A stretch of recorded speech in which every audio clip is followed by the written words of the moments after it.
আসসালামু আলাইকুম বন্ধুরা। আজকের এই গল্পটা টিঙ্কার বেলের জগতের একটি অসাধারণ অধ্যায় নিয়ে। আমরা সবাই তো টিঙ্কার বেল আর পরীদের নানা ধরনের রোমাঞ্চকর গল্প ইতিমধ্যেই শুনেছি। তো আজকের এই গল্পটাও তেমনই একটা ঘটনা, যেখানে টিঙ্কার বেলের এক ঘনিষ্ঠ বন্ধু একসময় বিদ্রোহী হয়ে ওঠে আর তার একটা ভুলের শাস্তি ভোগ করতে হয় পুরো পরী সমাজকে।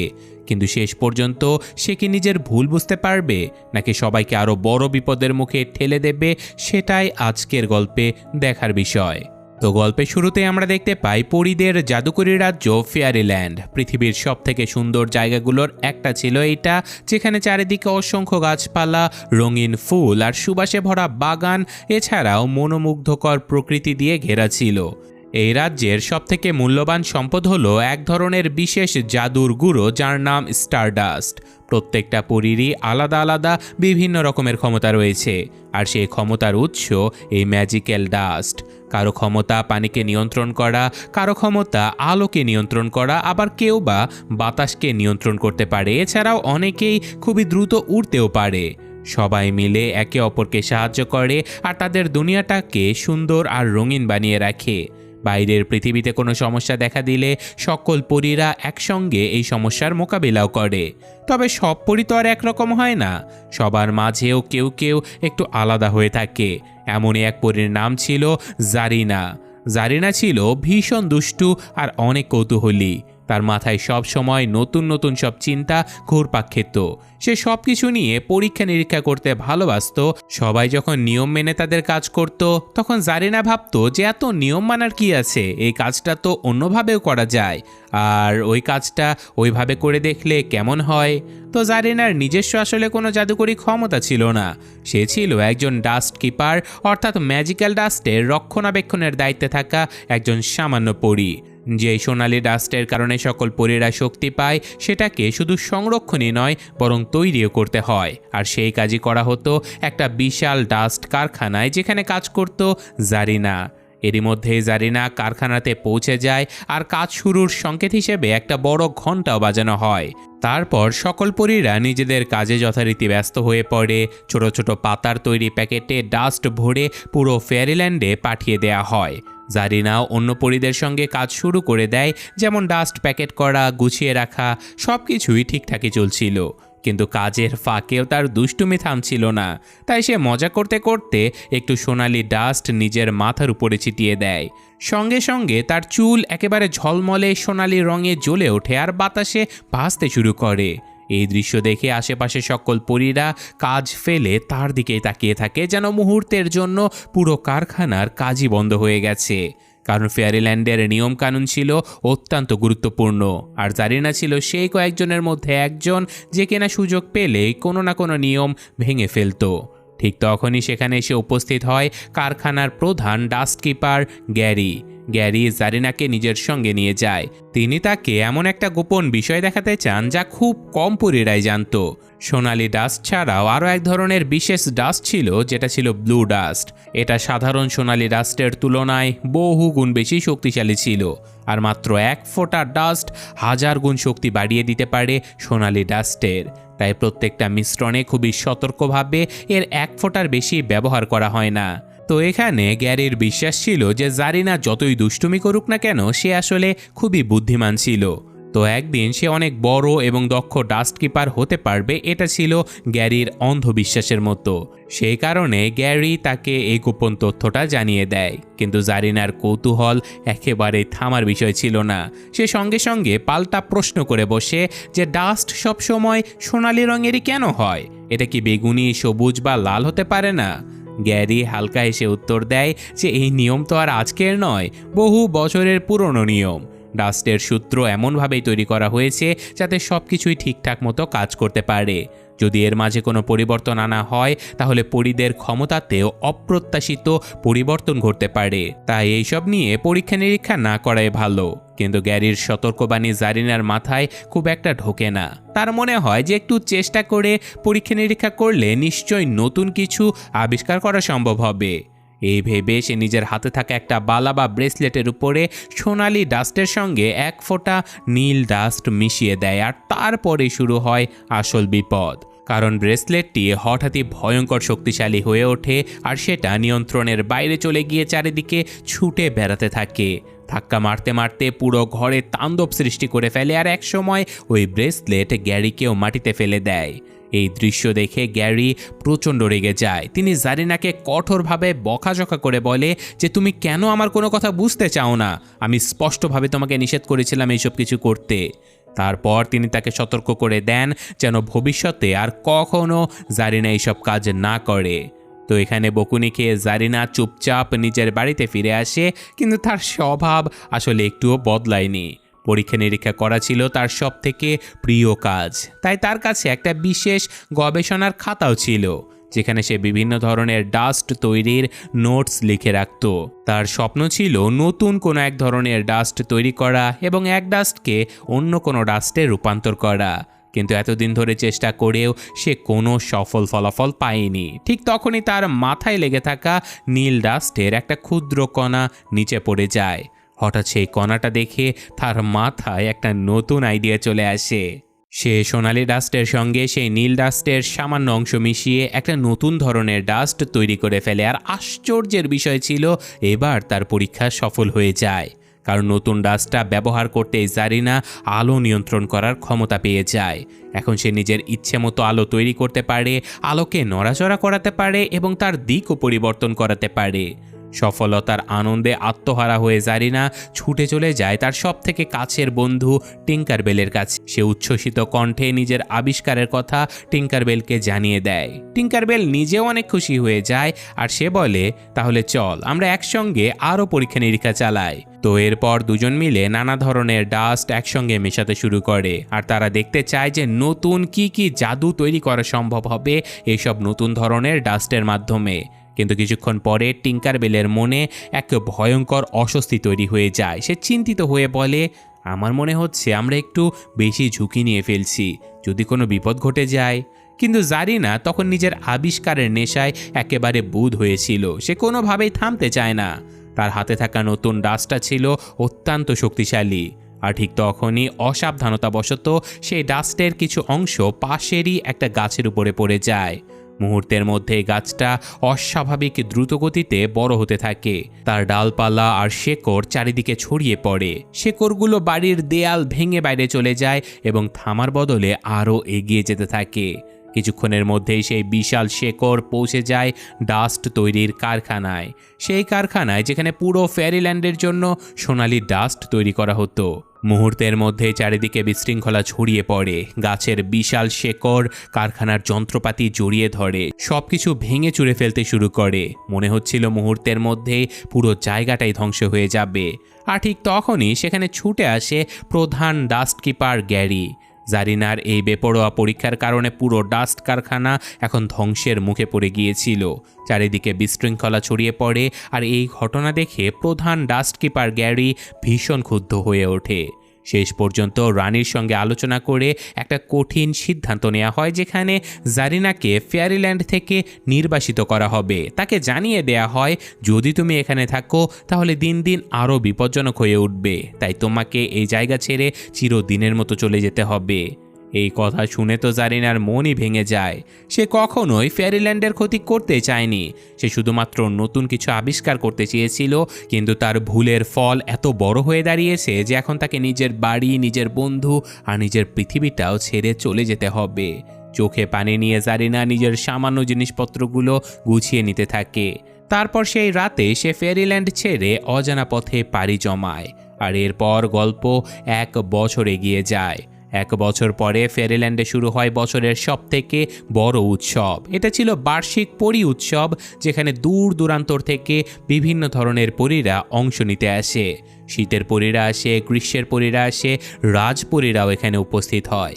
পুরো ফেয়ারিল্যান্ড যেন আনন্দে মেতে ওঠে। সবাই নিজেদের বিশেষ পরিবেশনা, নিজেদের বিশেষ ক্ষমতা দেখানোর জন্য প্রস্তুতি নিতে থাকে।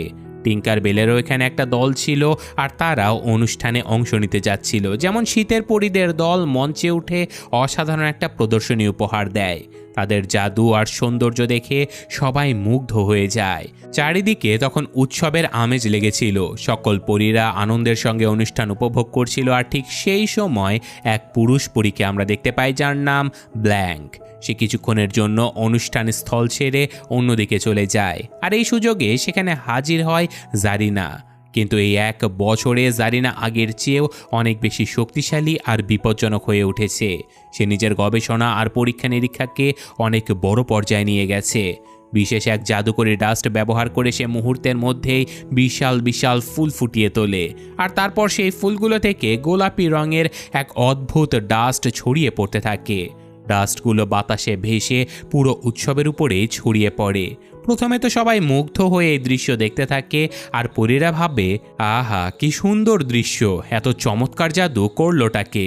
কিন্তু কেউই বুঝতে পারেনি যে এই সৌন্দর্যের আড়ালে লুকিয়ে রয়েছে এক ভয়ঙ্কর ফাঁদ। কিছুক্ষণের মধ্যেই সেই গোলাপি ডাস্টের প্রভাবে উপস্থিত সকল পরীরা গভীর ঘুমে তলিয়ে যায়। একজন একজন করে সবাই অজ্ঞান হয়ে পড়ে। তবে টিঙ্কার বেল আর তার কয়েকজন বন্ধু কিছু একটা অস্বাভাবিক ব্যাপার আগে থেকেই টের পেয়ে যায়। তারা দ্রুত নিজেদের একটা কার্টের ভেতরে লুকিয়ে দরজা বন্ধ করে দেয়, আর সেই কারণে তারা ডাস্টের প্রভাব থেকে এ যাত্রায় বেঁচে যায়। আসলে জারিনা শুরু থেকেই সবাইকে অজ্ঞান করার পরিকল্পনা নিয়ে এসেছিল, আর সে একদম সঠিক সময়টাকে বেছে নিয়েছে যখন পুরো ফেয়ারিল্যান্ড ঘুমিয়ে পড়েছে। তখন সে সরাসরি ডাস্টের কারখানায় চলে যায়। সেখানে গিয়ে সে চুরি করে ফেলে সেই অমূল্য নীল ডাস্ট, যেই ব্লু ডাস্ট পুরো পরিসমাজের জন্য অত্যন্ত গুরুত্বপূর্ণ ছিল। ঠিক তখনই ব্ল্যাঙ্ক ফিরে আসে, আর চারিদিকে তাকিয়ে সে হতবাক হয়ে যায়, কারণ সকল পরীরা মাটিতে অচেতন হয়ে পড়ে আছে। কেউ কথা বলছে না, কেউ নড়ছে না। সে ভয়ে বলে ওঠে, এখানে কি হয়েছে, সবাই এমন চুপচাপ কেন? ঠিক তখনই কার্টের ভেতর থেকে টিঙ্কার বেল আর অন্য পরীদের চিৎকার শোনা যায়। ব্ল্যাঙ্ক দ্রুত ছুটে গিয়ে কার্টের দরজা খুলে দেয়। টিঙ্কার বেল আর তার বন্ধু বান্ধবীরা বেরিয়ে আসে। তারা সাথে সাথে বুঝে যায় যে এই ঘটনার পেছনে জারিনার হাত রয়েছে। সবাই দৌড়ে ডাস্ট কারখানায় চলে যায়, কিন্তু সেখানে গিয়ে দেখে সব থেকে বড় বিপদ ইতিমধ্যেই ঘটে গেছে, কারণ সেই ব্লু ডাস্ট উধাও। জারিনা সেটা নিয়ে পালিয়ে গেছে। এই খবর শুনে তো পুরো ফেয়ারিল্যান্ডে আতঙ্ক ছড়িয়ে পড়ে, কারণ সোনালি ডাস্ট তৈরি করার জন্য নীল ডাস্ট অপরিহার্য ছিল। সোনালি ডাস্ট থেকেই সকল পরীরা তাদের জাদু আর ওড়ার ক্ষমতা পায়। যদি নীল ডাস্টই হারিয়ে যায়, তাহলে খুব শীঘ্রই সোনালি ডাস্ট তৈরি করাও বন্ধ হয়ে যাবে, আর তখন কোনো পরী উড়তে পারবে না, কারো কাছে কোনো ক্ষমতা থাকবে না। তাই যে কোনো মূল্যে নীল ডাস্ট ফিরিয়ে আনতেই হবে। তাই এখন আর সময় নষ্ট করার একেবারেই সুযোগ ছিল না। টিঙ্কার বেল এবং তার বন্ধুদেরকে জারিনাকে খুঁজে বের করতে হবে। সবাই দ্রুত ফেয়ারিল্যান্ডের সীমানার দিকে উড়ে যায়। পথিমধ্যে তাদের দেখা হয় ব্ল্যাঙ্কের সাথে। সে জানায় জারিনা কোন দিকে উড়ে গেছে। ব্ল্যাঙ্কও তাদের সঙ্গে যেতে চায়, কিন্তু টিঙ্কার বেল তাকে ফেয়ারিল্যান্ডেই থেকে অন্য পরীদের দেখাশোনা করার দায়িত্ব দিয়ে দেয়। এরপর টিঙ্কার বেল এবং তার বন্ধুরা সমুদ্রের ধারে পৌঁছে যায়, কিন্তু সেখানে পৌঁছে তারা একেবারে অবাক হয়ে যায়, কারণ দূর সমুদ্রে একটা বিশাল জলদস্যু জাহাজ ভাসছিল, আর সেই জাহাজের উপরে দাঁড়িয়ে আছে জারিনা। এই দৃশ্য দেখে সবাই প্রথমে ভাবে যে হয়তো জলদস্যুরা জারিনাকে ধরে নিয়ে গেছে, তাই তারা তাকে উদ্ধার করার জন্য জাহাজের দিকে উড়ে যায়। কিন্তু কাছে পৌঁছে আসল সত্যটা জানার পরে সকলের চোখ রীতিমতো কপালে উঠে যায়, কারণ জারিনা বন্দি নয়, বরং সে নিজেই সেই জলদস্যুদের নেতা ছিল, এবং ব্লু ডাস্টও সে নিজের ইচ্ছাতেই চুরি করেছে। এই কথাটা বুঝতে পেরে টিঙ্কার বেল এবং অন্য পরীরা ভীষণ রেগে যায়। তারা একসঙ্গে জারিনার উপরে ঝাঁপিয়ে পড়ে। পাশাপাশি জলদস্যুদেরও আক্রমণ শুরু করতে হয়, আর এই সংঘর্ষের মধ্যেই তারা নীল ডাস্টের পাত্রটা ফিরিয়ে নিতে সক্ষম হয়। এরপর তারা সেটা নিয়ে ফেয়ারিল্যান্ডে যাওয়ার জন্য রওনা দিতে যায়, কিন্তু জারিনা তাদের পথ আটকে দাঁড়ায়। টিঙ্কার বেল রেগে গিয়ে বলে যে এই ডাস্ট তোমার নয়, তুমি খুব ভালো করে জানো পুরো ফেয়ারিল্যান্ড এই ডাস্টের উপরে নির্ভর করে, তাহলে তুমি এটা কেন চুরি করে নিয়ে যাচ্ছ? কিন্তু জারিনা কারো কথা শুনতে রাজি নয়। সে নিজের পকেট থেকে আরও এক ধরনের রহস্যময় ডাস্ট বের করে। এটা ছিল রংধনুর মতো রঙিন এক জাদুকরী ডাস্ট। পরের মুহূর্তে সে ওই ডাস্ট টিঙ্কার বেল আর তার বন্ধুদের উপরে ছিটিয়ে দেয়, আর সঙ্গে সঙ্গেই তারা সবাই অচেতন হয়ে পড়ে। তাদের শরীর থেকে যেন জাদুকরী শক্তি ধীরে ধীরে কেড়ে নেওয়া হয়েছে। এক এক করে সকল পরীরা আকাশ থেকে নিচে পড়ে যায়, আর জারিনা ব্লু ডাস্ট নিয়ে আবারও জলদস্যু জাহাজে ফিরে চলে যায়। তো এখন পরদিন সকালে টিঙ্কার বেল এবং তার বন্ধুরা জেগে ওঠে, কিন্তু জেগে উঠেই তারা বুঝতে পারে যে কিছু একটা ভয়ঙ্কর পরিবর্তন হয়ে গেছে। কারণ সকলের পোশাকের জাদুকরি চিহ্নটাই বদলে গেছে, আর সেটাই প্রমাণ করে যে তাদের জাদুকরি ক্ষমতাও শেষ হয়ে গেছে। গত রাতে জারিনা যেই রংধনু ডাস্ট ব্যবহার করেছিল সেটা তাদের ক্ষমতাগুলোকে একে অপরের সঙ্গে আসলে অদল বদল করে দিয়েছে।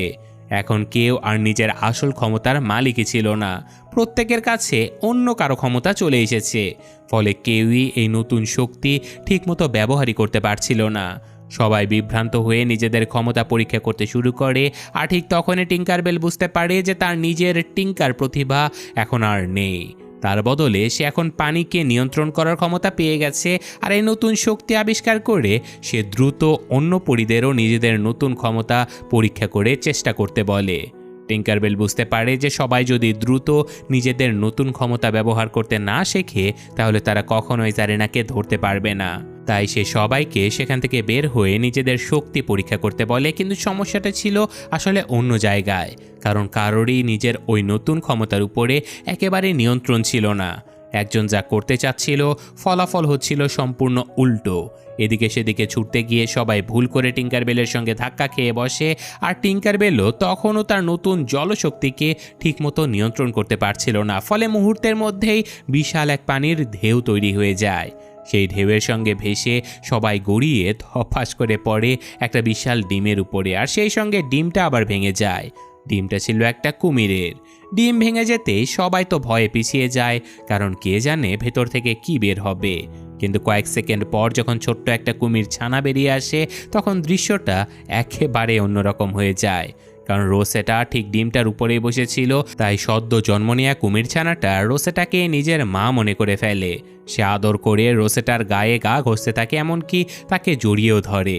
এই দৃশ্য দেখে সবাই তো হেসে ওঠে।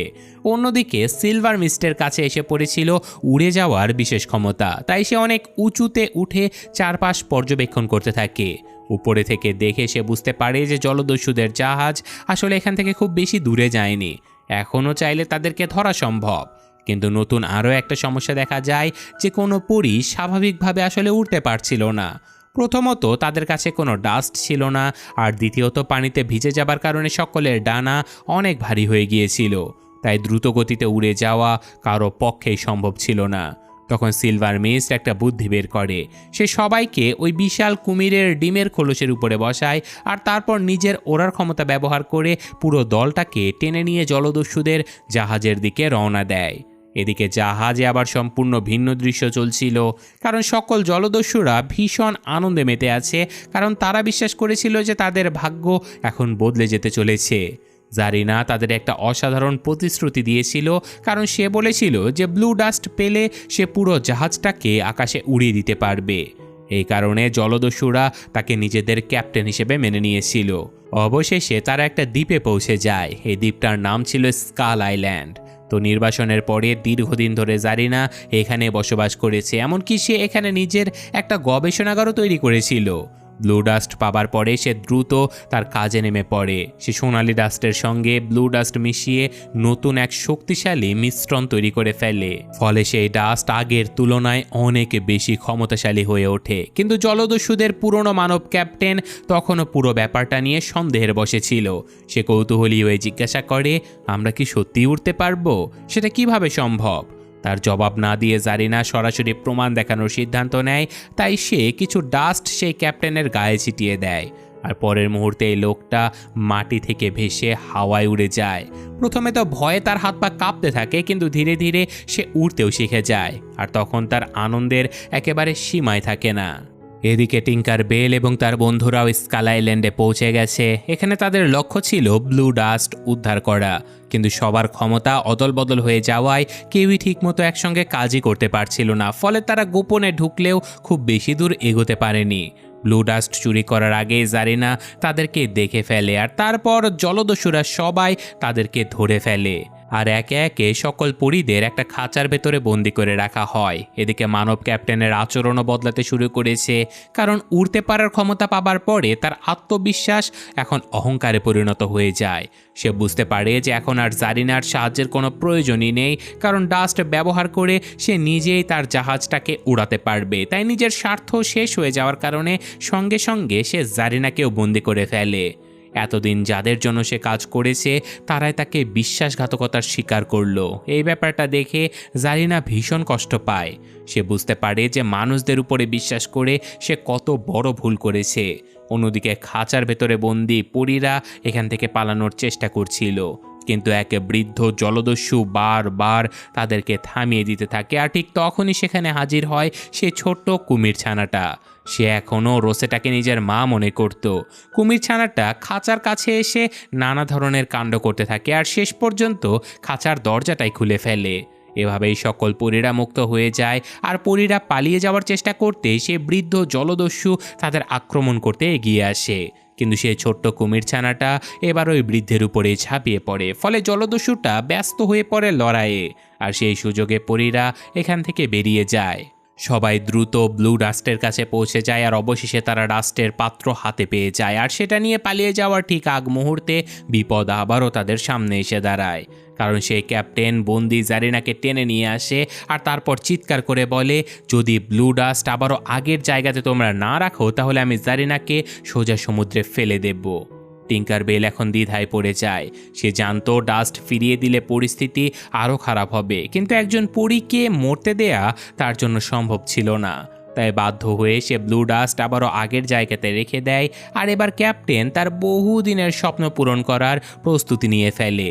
সে পুরো জাহাজের উপরে সেই বিশেষ সোনালি ডাস্ট ছড়িয়ে দেয়, যেটা ইতিমধ্যেই ব্লু ডাস্টের সঙ্গে মিশিয়ে শক্তিশালী করা হয়েছে। আর তারপরেই ঘটে অবিশ্বাস্য ঘটনা, কারণ মুহূর্তের মধ্যেই বিশাল জলদস্যু জাহাজটা মাটি ছেড়ে আকাশে ভেসে ওঠে। ধীরে ধীরে আরও উপরে উঠতে থাকে জাহাজটা, আর জলদস্যুরা আনন্দে চিৎকার করে ওঠে। তাদের পরিকল্পনা সফল হয়েছে। এখন তারা আকাশে উড়ন্ত জলদস্যু ছিল, কিন্তু আকাশে উড়ে যাবার পরে ক্যাপ্টেনের কাছে জারিনার আর কোনো মূল্য রইল না। তাই নির্মমভাবে সে জারিনাকে জাহাজ থেকে নিচে ফেলে দেয়। যদিও জারিনা অনেক ভুল করেছে, কিন্তু তবুও সে একজন পরী ছিল। তাই টিঙ্কার বেল আর তার বন্ধুরা সঙ্গে সঙ্গে তাকে বাঁচানোর জন্য ছুটে যায়। প্রচণ্ড কষ্ট নিয়ে তারা জারিনাকে উদ্ধার করে ফেলে। আর পানি থেকে উঠে আসার পর জারিনা গভীর অনুশোচনায় একেবারে ভেঙে পড়ে। সে বুঝতে পারে মানুষদের সাহায্য করার সিদ্ধান্তটা ছিল তার সবথেকে বড় ভুল। কিন্তু এখন অনুতাপ করার সময় নেই, কারণ ব্লু ডাস্টটা যেভাবেই হোক ফেরত আনতেই হবে। তাই এবার টিঙ্কার বেল আর তার বন্ধুরা সাথে জারিনা সবাই একসঙ্গে কাজ করার সিদ্ধান্ত নেয়। তারপর শুরু হয় আকাশে এক বিশাল লড়াই। অসংখ্য পরী একযোগে জলদস্যুদের আক্রমণ করতে থাকে। আর প্রথমে জলদস্যুরা প্রতিরোধ করলেও ধীরে ধীরে তারা চাপে পড়ে যায়। তবে এখানে একটা বড় সমস্যা ছিল, কারণ জলদস্যুরা আকারে অনেক বড় আর পরীরা খুবই ছোট। তাই সরাসরি লড়াইয়ে সুবিধা করা একেবারেই সহজ ছিল না। অন্যদিকে জারিনা ক্যাপ্টেনের বিশ্বাসঘাতকতায় এতটাই ক্ষুব্ধ ছিল যে সে সবার আগে ক্যাপ্টেনের উপরে ঝাঁপিয়ে পড়ে। রোসেটাও তার ছোট্ট কুমিরছানাকে নিয়ে যুদ্ধে যোগ দেয়, আর কুমিরছানাটা সুযোগ পেলে জলদস্যুদের তাড়া করতে থাকে। ধীরে ধীরে যুদ্ধের মোড় পরীদের দিকে ঘুরতে থাকে। পরীরা বুঝতে পারে যে জাহাজটাকে মাটিতে নামাতে পারলে তারা খুব সহজেই জিততে পারবে। তাই উদ্ভিদ নিয়ন্ত্রণের ক্ষমতাসম্পন্ন পরীটা বিশাল বিশাল লতা তৈরি করে ফেলে, আর সেই লতাগুলো নিচের মাটি থেকে উঠে এসে জাহাজটাকে শক্ত করে জড়িয়ে ধরে। ধীরে ধীরে জাহাজটাকে নিচের দিকে টানতে শুরু করে, কিন্তু ক্যাপ্টেনও এখানে হাল ছাড়ার মানুষ ছিল না। সে সঙ্গে সঙ্গে তলোয়ার নিয়ে সকল লতাগুলো কেটে ফেলে, কিন্তু তবুও পরীরা থামে না। তারা নতুন কৌশল অবলম্বন করে। সবাই মিলে এক পাশ থেকে জাহাজটাকে কাত করে দেয়, আর জাহাজ হেলে পড়তেই ভারসাম্য হারিয়ে একের পর এক জলদস্যুরা সোজা নিচের পানিতে পড়তে শুরু করে। এখানে পরীদের পরিকল্পনা অবশেষে কাজ করছিল। এই সুযোগটা সবার আগে কাজে লাগায় জারিনা, কারণ এখন জাহাজে আর তেমন কোনো জলদস্যু অবশিষ্ট ছিল না। তাই সে দ্রুত ছুটে গিয়ে সেই মূল্যবান ব্লু ডাস্ট নিজের হাতে তুলে নেয়। কিন্তু বিপদ এখনও পুরোপুরি শেষ হয়নি। জলদস্যুদের ক্যাপ্টেন জেমস এখনও পরাজিত হয়নি। তার শরীরে তখনও শক্তিশালী সোনালি ডাস্টের প্রভাব রয়েছিল, অর্থাৎ সে এখনও উড়তে পারছে, জাদুকরী শক্তি ব্যবহার করতে পারছে এবং যে কোনো মুহূর্তে সে একাই পরিস্থিতি বদলে দিতে পারে। হঠাৎ করে জেমস আবারও সামনে এসে হাজির হয় আর সে সরাসরি জারিনার উপরে আক্রমণ চালায়। অপ্রস্তুত অবস্থায় জারিনা ওই ব্লু ডাস্ট হারিয়ে ফেলে আর জেমস সেটা আবারও নিজের দখলে নিয়ে নেয়। কিন্তু এবার আগের সেই ভুলমনা আবেগপ্রবণ জারিনা আর নেই। এই 1 বছরে সে অনেক কিছু শিখেছে, শুধু জাদু নয় বুদ্ধি ব্যবহার করতেও শিখেছে সে। তাই শক্তি দিয়ে নয়, সে এবার জিততে চায় তার বুদ্ধি দিয়ে।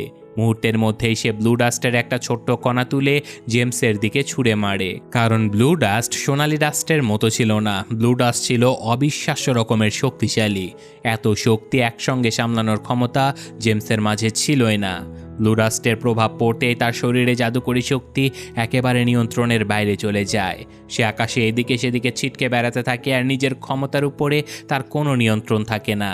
জেমস যখন নিজেকে সামলাতেই ব্যস্ত হয়েছিল, ঠিক সেই সময় জারিনা সুযোগ কাজে লাগায়। সে দ্রুত অন্য পরীদের বন্দিদশা থেকে মুক্ত করে আর তারপর আবারও ব্লু ডাস্ট নিজের কাছে ফিরিয়ে আনে। শুধু তাই নয়, সবাই মিলে জেমসের শরীরে লেগে থাকা সমস্ত জাদুকরী ডাস্ট সরিয়ে ফেলতে সক্ষম হয়। আর ডাস্টের শক্তি হারানোর সঙ্গে সঙ্গে জেমসের সকল ক্ষমতাও শেষ হয়ে যায়। আর কয়েক সেকেন্ড আগেও যে এই জেমস আকাশে উড়ে বেড়াচ্ছিল, সে এবার আর নিজেকে ধরে রাখতে পারে না। একটা চিৎকার দিয়ে সে সোজা নিচের পানিতে গিয়ে পড়ে আর বাকি জলদস্যুদের মতো তারও একই পরিণতি হয়। পরীরা আর তাদের নিয়ে সময় নষ্ট না করে তাদের পানিতেই ফেলে রেখে সবাই মিলে সেই উড়ন্ত জলদস্যু জাহাজটা নিজেদের দখলে নিয়ে ফেরিল্যান্ডের দিকে রওনা দেয়। কারণ সবথেকে গুরুত্বপূর্ণ কাজটা এখনও বাকি ছিল, আর সেটা হলো ব্লু ডাস্টকে নিরাপদে ফিরিয়ে নিয়ে যেতে হবে। কিছুক্ষণ পরে তারা ফেরিল্যান্ডে পৌঁছে যায় আর সেখানে পৌঁছে ব্লু ডাস্ট আবারও তার নির্দিষ্ট স্থানে ফিরিয়ে দেয়া হয়। আর তারপর দ্রুত সোনালি ডাস্ট ব্যবহার করে সেই সকল পরীদের জাগিয়ে তোলা হয় যারা আগে জারিনার সেই গোলাপি ডাস্টের প্রভাবে গভীর ঘুমে অবচেতন হয়ে পড়েছিল। একজন একজন করে সবাই ঘুম থেকে জেগে উঠতে থাকে, কিন্তু জেগে উঠেই তারা ভীষণ অবাক হয়ে যায়। কারণ তাদের সামনে দাঁড়িয়ে আছে টিঙ্কার বেল আর তার বন্ধুরা, আর তাদের সঙ্গে সেই জারিনা যাকে 1 বছর আগে নির্বাসিত করা হয়েছিল। সবাই অবাক হয়ে জানতে চায় যে আসলে কি ঘটেছিল। তখন টিঙ্কার বেল সবার সামনে এগিয়ে আসে। সে পুরো ঘটনার কথা সবাইকে খুলে বলে আর সব থেকে গুরুত্বপূর্ণ বিষয়টা তুলে ধরে। সে জানায় যে আজকে যদি জারিনা সাহায্য না করত, তাহলে হয়তো ব্লু ডাস্ট কখনোই উদ্ধার করা সম্ভব হতো না। হয়তো পুরো ফেরিল্যান্ডই তাদের জাদুকরী শক্তি হারিয়ে ফেলতো। টিঙ্কারবেল সবার উদ্দেশ্যে বলে, জারিনা ভুল করেছিল এটা সত্যি, কিন্তু সে নিজের ভুল বুঝতে পেরেছে আর আজকে সে আমাদের সবাইকে বাঁচিয়েছে। তাই আমি মনে করি তাকে আবারও আমাদের মাঝে ফিরিয়ে নেওয়া উচিত। চারিদিকে পিনপতন নীরবতা নেমে আসে আর তারপর একে একে সকল পরী জারিনাকে ক্ষমা করে দেয়। দীর্ঘ 1 বছর পরে অবশেষে সে আবারও নিজের বাড়ি অর্থাৎ নিজের পৃথিবীতে ফিরে আসে, নিজের বন্ধুদের কাছে ফিরে আসে। তার চোখ ভরে ওঠে আনন্দ আর আবেগে। মুহূর্তের মধ্যেই শুরু হয় উৎসবের সব থেকে সুন্দর মুহূর্ত। যেহেতু পরীদের ক্ষমতাগুলো তখন অদলবদল অবস্থায় ছিল, তাই তারা সিদ্ধান্ত নেয় যে এই নতুন ক্ষমতাগুলো ব্যবহার করে একটা বিশেষ পরিবেশনা তারা দেখাবে। আর সত্যি সেই প্রদর্শনী ছিল অসাধারণ। কেউ আলো দিয়ে আকাশ রাঙিয়ে তোলে, কেউ ফুলের জাদু দিয়ে রঙের নকশা তৈরি করে, কেউ বাতাসকে নাচিয়ে দেয়, আবার কেউ বা পানির ঝর্ণাকে আকাশে তুলে রংধনুর মতো দৃশ্য সৃষ্টি করে। সকল পরী একসঙ্গে এমন এক জাদুকরী অনুষ্ঠান উপহার দেয় যা ফেরিল্যান্ডের ইতিহাসে আগে কখনোই দেখা যায়নি। চারিদিকে করতালি আর আনন্দধ্বনি ছড়িয়ে পড়ে। রানী থেকে শুরু করে ছোট বড় সকল পরীরা সেই দৃশ্য দেখে মুগ্ধ হয়ে যায়। আর জারিনা, সে আবারও নিজের পরিবার, নিজের বন্ধু আর নিজের আসল জায়গাটা ফিরে পায়। ফেরিল্যান্ডে আবারও শান্তি ফিরে আসে আর এই মনোমুগ্ধকর অভিযান এখানে শেষ হয়ে যায়। তো কেমন লাগলো গল্পটা কমেন্টে জানাতে একেবারে ভুলবেন না। আমি আজকের মতো এখানে বিদায় নিচ্ছি। ভালো থাকবেন। আল্লাহ হাফেজ।